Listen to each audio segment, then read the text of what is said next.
Hi, welcome to the Mind Factory.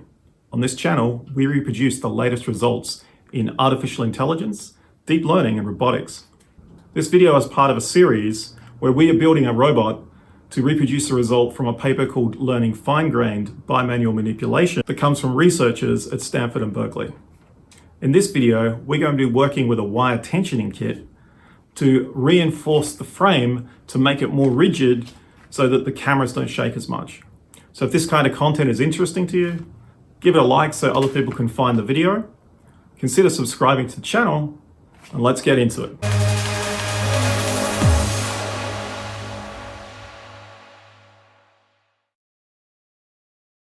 So to use the wire tensioning kit, first thing we need to do is to create loops in the ends of the cable. To do that, take a piece of wire and just sort of loop it back on itself. Open up the loop, and we're going to strip off all this plastic from the wire. I like to strip 100 mil of insulation off the wire. And when I strip it, I put it into the 16 AWG hole. So the 16 gauge hole. And I just strip off pieces sort of around that length. And when working with the crimping tool, I think this tool is designed for someone wearing gloves because the grips on it are really uncomfortable on the skin. I just put like a sock over each gripper while I'm using it, just to protect my hands. I do not have workman's hands, and so this is good. One more tip with tensioning the wires.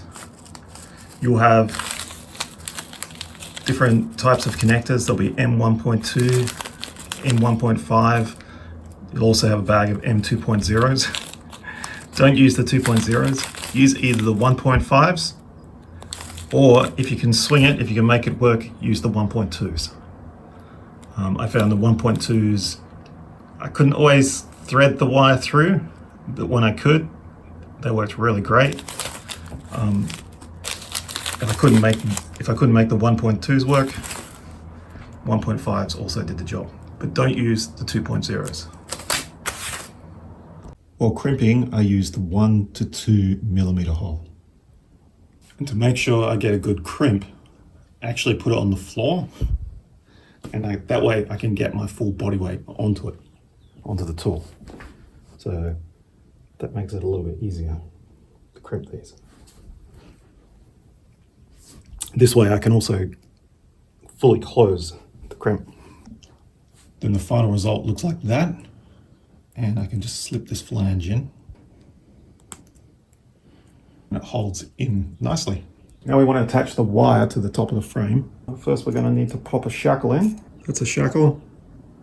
Just undo the outside. And slip it in. And I'm just going to use the gussets here to secure it to the frame. And then we're just going to bolt it in using the shackle.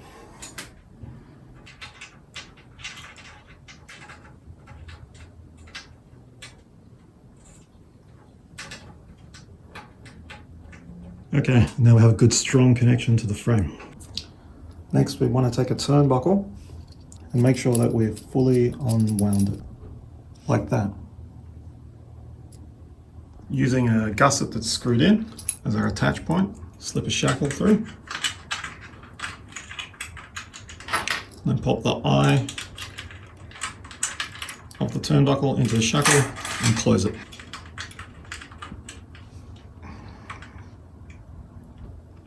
Next, take the wire and then just loop it through the hook, and now we're going to measure where we want to make our cut. So I've now set up the end of this wire, and now we've got to hook it onto the turnbuckle, and you can see it's just a little bit too tight. I can't quite get it on there.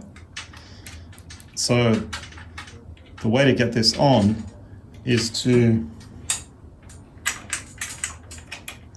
just attach from the eye bolt put it in the hook,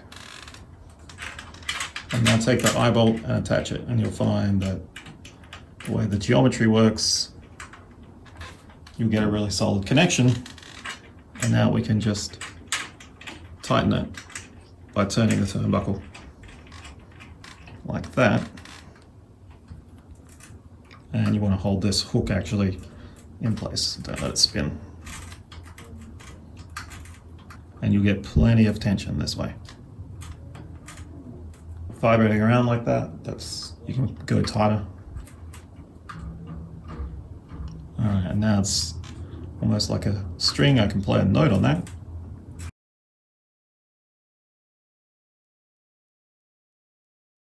So here we are with the final cabling done. So sadly I can't get it all in frame because my room's a little bit too small, but essentially what you have is you have cables crossing each face of the frame.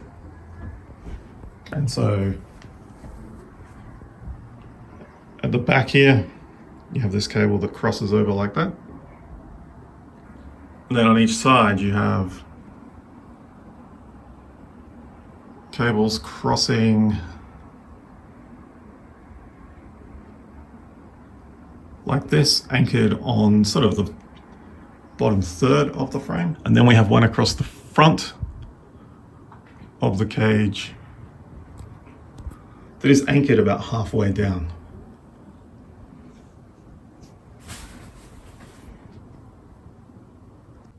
Okay, so I've not worked with a wire tensioning kit before.